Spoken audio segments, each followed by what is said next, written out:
본격적으로 이번 주제에 대해서 좀 살펴보도록 하겠습니다. 65살 인구 10명 가운데 1명은 치매 환자로 좀 분류가 되고 있는데, 그렇기 때문에 치매는 더 이상 남의 일이 아니고 모두가 관심을 가져야 할 사회적인 문제인 것 같습니다. 치매 환자들을 위한 강원도 첫 전문 병동이 춘천에 이제 건립이 됩니다. 원장님, 치매 안심 병동 강원도 첫 건립인데 네. 선정 요건이나 기준이 좀 따로 있을 것 같아요. 네. 또 전국에는 이런 전문 병동이 몇 곳이나 있는지 좀 말씀 좀 해주시죠. 네.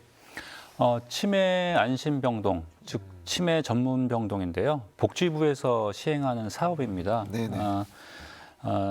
약간 혼동이 있으실 수 있는데 치매 전문 병동 지정 운영의 전 단계가 치매 안심병동이거든요. 네. 우선은 기본적으로 이 관련된 치매 치료 관련된 시설 장비 인력을 갖추게 되고 중요한 부분이 퇴원 이후에도 지역사회 기반 서비스와 프로그램에 연계하는 것이 큰 역할일 것 같은데요. 예. 전국에 75개의 국공립요양병원이 사업 자격이 있습니다. 네. 이들 중에서 20개 병원은 치매 안심병원으로 지정되어 있고요. 치매 안심병동을 지정해서 운영하고 있는 곳은 68개소입니다. 아까 말씀 주셨던 듯이 강원 지역에서는 첫 사례이긴 하지만 이미 네. 타 지역에서는 이미 안심병원이나 전문병동을 운영하고 있고요. 네. 강원 지역에서는 처음으로 운영할 계획에 있습니다. 그렇다면 이런 치매 안심 병동이 지역 사회와의 좀 긴밀한 연계가 좀 가능해질 수 있다고 좀 보시는 거죠? 네, 맞습니다. 지역사회에 미치는 영향은 굉장히 다양할 것으로 예상이 되고 있는데 예. 당연히 뭐 치매 전문 치료는 환자 가족에게 치료와 수완되는 뭐 부담을 경감시켜 드릴 수 있을 거고요. 또 유관 기관들과의 네트워크 형성을 통해서 지역민들이 치매 인식 개선 그리고 건강 인프라의 강화로 다가올 수 있을 겁니다. 특히 전문 인력의 운영은 고용 이외에도 임상 경험을 가질 수 있는 중요한 훈련 장소가 될 텐데 네네. 결론적으로 말씀드리면 치매 안심병동은 치매 환자와 가족들에게 직접적인 의료 서비스를 제공하는 것 이외에도 건강, 경제, 교육, 복지 수준을 종합적으로 향상할 걸로 예상을 하고 있습니다. 예. 춘천에 이제 이렇게 치매 안심 병동이 착공이 됐고 치매 전담형 시립 요양원도 건립이 되고 있습니다. 교수님, 요양병원과 치매 안심 병동 좀 어떻게 다른지 좀 차이점 좀 설명 좀 해주실래요? 네. 요양병원은 주로 거동을 못하는 환자들이 입원을 하는 의료기관이고요. 요양병원에 주로 입원하는 환자들은 치매 환자도 있고 기타 이제 뇌졸중이라든지 파킨슨병이라든지 아니면 말기 암 환자 등이 입원하는 의료기관입니다. 그런데 치매 안심병원이나 치매 안심병동은 우리 이승환 원장님께서 잠깐 언급하신 내용처럼 치매 환자에 특화된 이제 병동을 꾸리고 거기에 맞는 이제 전문 인력이 투입되고 거기에 맞춰서 간호도 하고 환자를 보살피는 그런 의료기관이라고 보시면 되겠습니다. 예. 이제 감독님한테 좀 궁금한 게 있는데 다큐멘터리에서 할머니의 모습과 가족들의 이야기가 담겨져 있잖아요. 실제로는 그럼 어떤 진료와 좀 시스템을 좀 이용을 했고 진료나 치료에서 보호자, 가족으로서 느꼈던 부분이 있으면 좀 말씀 좀 해주실래요? 진료는 아무래도 처음에 진단을 받으실 때 좀 의학의 도움을 많이 받았어요. 왜냐하면 할머니의 상태가 현재 어떤지에 대해서 명확하게 아는 게 또 중요했고, 그리고 이 병의 진행 상태를 좀 속도를 늦추기 위해서 약의 도움을 또 받아야 하거든요. 그래서 이런 부분들이 아무래도 도움이 많이 됐고요. 다만 이제 가족들이 보호하는 데 있어서 한계가 있을 수밖에 없는 게 아무래도 비전문가잖아요. 그래서 이 방식이 정말 옳은지 또 정보들이 정말 많은 시대에 올바른 정보들을 가져가기가 참 힘들어요. 그래서 계속 그런 부분들에 있어서 가족들이 방황을 또 하게 되는 것 같습니다. 예. 원장님과 교수님께서는 실제 이제 가족들 반응도 많이 접하셨을 것 같은데 좀 어떻습니까? 이런 그 말씀에 대해서 어떻게 좀 교수님부터 말씀해 주시죠. 처음에 이제 치매가 의심되는 이제 부모님을 모시고 왔을 때 가족들이 처음에는 약간 불안하고 우울해합니다. 혹시나 치매가 걸렸으면 어떨까 하다가 진단을 받게 되면 이제 그것 때문에 걱정을 하게 되고 처음에는 이제 열심히 하려고 노력도 하게 되지만 좌절하게 되고 또 좌절하다 보면 분노가 쌓이게 되는 현상이 생기고요. 그리고 이제 부모님한테 그동안 보지 못했던 모습을 보게 되면 이제 회피하는 상황까지 발생하는 경우를 종종 보게 됩니다. 예.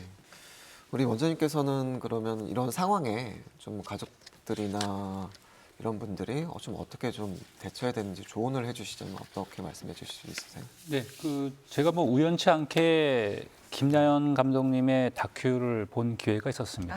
예, 그래서 사실 그걸 보면서 굉장히 뭉클하고 굉장히 많은 부분이 공감이 되더라고요. 안타까움과 또 새로운 희망과 또 그 과정에서 엮여지는 굉장히 복잡한 감정의 변화 등 좋은 기회였던 것 같습니다. 예. 최희철 교수님이 말씀하셨던 것대로 가족들이 느끼는 감정은 굉장히 굴곡이 심한데요. 처음에는 뭐 부정 단계, 그리고 내가 환자를 잘 케어해서 기억을 되찾아 오겠다고 하는 굉장히 큰 희망, 그리고 어느 정도 현실을 인지하고 다시 이거에 대한 극복을 하기 위해서 대처해가는 과정, 이런 것들이 영화에도 잘 나와 있었고, 궁극적으로는 이런 돌봄 과정이 장기화되는 과정에서 가족분들이 번아웃 상태가 되는 게 가장 큰 문제인 것 같고요. 번아웃이 됐을 때 또 가족들은 새로운 감정, 죄책감이라든가 또 자기의 무기력증도 느끼게 됩니다. 이런 상황이 오기 전까지 이제는 정부나 지역사회가 나서서 이 상태까지 도달을 안 하게끔 도와드리고 관리해드리는 게 앞으로 미래에 우리가 해야 될 과제인 것 같습니다. 말씀하신 것처럼 그렇기 때문에 치매 환자나 가족들은 좀 더 전문적인 시설에서 관리를 받고 싶은 마음이 클 것 같은데 네. 원장님 춘천 치매 안심병동 규모 수용할 수 있는 인원 좀 어느 정도 되는지 말씀 좀 해주시죠. 네, 우선 지금은 치매 안심병동의 병상 숫자는 32개입니다. 춘천 지역에 추정되는 치매 환자 숫자가 2024년의 기준 추정으로는 약 6,500명임을 감안한다면 상당히 많은 숫자는 아니거든요. 그렇네요.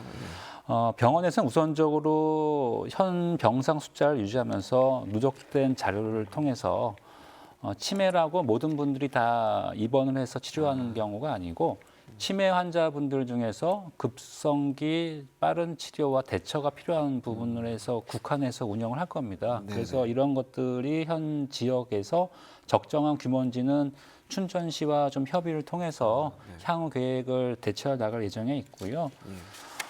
대학병원과는 역할이 다를 걸로 예상이 됩니다. 대학병원은 기본적으로 다양한 질환에 대해서 고난이도 진료와 다학제 접근을 통해서 종합적인 진단과 치료, 연구, 교육 등을 한다면은 치매 전문 병동은 치매 환자를 대상으로 전문적이고 지속적인 치매 관리하는 게 특징인데요. 아까 서두에서 말씀드렸던 것처럼 환자 관리 과정에서 환자가 태어나신 이후에도 지역사회와 연계, 그리고 환자분께서 잘 적응하고 계시는지 모니터도 지속적으로 할 예정에 있습니다. 예. 교수님, 치매는 증상과 정도에 따라서 여러 단계로 이제 구분을 짓고 있다고 알고 있는데, 좀 단계별로 필요한 조치나 뭐 치료 어떤 것들이 좀 있을까요? 이제 여러 단계로 나누기도 하는데 일반적으로 보통 이제 초기, 중기, 말기 이게 3단계로 구분을 하여서 본다면요. 네. 초기 단계는 이제 최근에 있었던 일을 기억을 못하는 일이 잦고 그다음에 복잡한 일상생활에 문제가 발생하기 시작합니다. 동계산 같은 게 수토러지기도 하고 그다음에 감정의 변화가 와서 우울감이 있다든지 또는 무감동증 증상으로 의욕이 없어 보이는 그런 상태를 보이는데요. 이 단계는 이제 좀 세밀하게 관찰을 해서 의학적인 면담도 하고 그다음에 필요한 약제를 투약하는 단계가 될 것 같고요. 그다음에 이제 중간 단계가 되면 인지 기능이 좀 더 떨어져서 기본적인 일상생활에 이제 문제가 됩니다. 기본적인 일상생활이라는 것은 이제 옷을 갈아입는 거라든지 화장실 가서 대소변 처리를 한다든지 하는 등의 문제가 발생하게 되고요. 그다음에 이 시기에는 일반적으로 문제 행동들이 발생을 합니다. 문제 행동들이 뭐냐면 이제 망상 증상이 그 중에 한 개가 될 수 있는데 피해 망상이라든지 도둑망상 등이 있는데요. 피해망상은 누군가가 나를 해코지할 거라고 생각하고 있고 도둑망상은 내 물건을 자꾸 누가 훔쳐간다라는 그런 증상들을 보일 수가 있습니다. 그리고 또 이제 헛것을 보는 증상도 생길 수가 있고요. 그다음에 이제 성격이 변해서 막 화를 낸다든지 하는 그런 문제 행동들이 있습니다. 이 단계가 되면 이제 인지치료와 더불어서 문제 행동을 조절해주는 약제 투여가 필요하고 네. 이 단계부터는 이제 보호자들이 지속적으로 관찰하고 관리해야 하는 간병의 단계가 또 어려움이 있습니다. 그리고 좀 더 시간이 지나서 말기 단계가 되면 이제 인지가 더 떨어지고 다른 문제점도 생기기 시작하는데 대화하기도 좀 어렵고 거동도 불편해지는 단계가 돼서 이 단계에서는 이제 요양병원이라든지 네네. 좀 전에 얘기했던 치매 안심병동이라든지 네. 이런 시설에 입소가 필요할 수 있고요. 그게 안 된다면 24시간 동안 보호자가 관리 감독을 해야 되는 시기라고 볼 수 있겠습니다. 예. 치매 환자는 갈수록 이제 늘고 있고 가정에서 돌보기 힘든 중증 치매 환자도 좀 많아지고 있거든요. 뭐 정말 그 치매 환자가 실종이 돼서 숨지는 좀 안타까운 사고도 일어나고 있는데 그렇기 때문에 전문 시설의 이제 관리와 도움이 좀 필요할 거라고 좀 생각이 들어요. 앞으로 이런 시설들이 더 늘어나야 될 것 같은데 우리 감독님 생각은 좀 어떠십니까? 사실 저희 사회가 이제는 대가족을 보기가 힘들잖아요. 점차 핵가족화되고 있고 그에 따른 노인 인구는 증가를 하는데 돌봄 인구는 줄어들고 있는 게 사실이거든요. 그렇다 보니까 이제 나중에 미래에는 내 가족에게 나의 부양을 기대하기가 사실은 어려울 수 있어요. 당장 본인을 좀 미래를 생각하더라도 이런 전문 시설이나 기관이 늘어난다는 선택지가 늘어난다는 게 좀 반가운 소식이 되어야 할 것 같습니다. 예. 지금 현장에서 지금 일하고 계시는 두 분의 의견도 좀 궁금하거든요. 원장님부터 좀 말씀 좀 해주시죠. 네, 당연히 그 치매와 관련된 병원이나 요양병원 여러 가지 시설은 당연히 구비되어 있어야 됩니다. 그 우선은 집에서 케어하기가 어려우신 경우가 빈번하게 발생하기 때문에 그런데요. 그럼 모든 분들에 대해서 이런 시설 이용이 꼭 필요하냐? 사실 그거는 조금 생각을 해봐야 될 문제인 것 같습니다. 향후에 우리가 이런 환자분들이 늘어나고 이런 수용할 수 있는 시설이라든가 인력 장비 한계에 도달될 텐데요. 그렇기 때문에 우리 사회가 혹은 가정이 경증의 환자분들에 대해서는 어느 정도 이런 돌봄에 대한 인식 전환 그리고 케어에 대한 조금 나름대로의 프로그램들을 구비해서 중증에 대한 분들은 어디로 어떻게 치료를 해야 될지, 경증인 경우에는 가족들이 어떻게 어르신들을 돌볼 건지에 대한 어느 정도 기본적인 공감대는 있어야 될 것 같습니다. 교수님의 의견 좀 어떠십니까? 이게 당연히 필요한 조치라고 생각이 됩니다.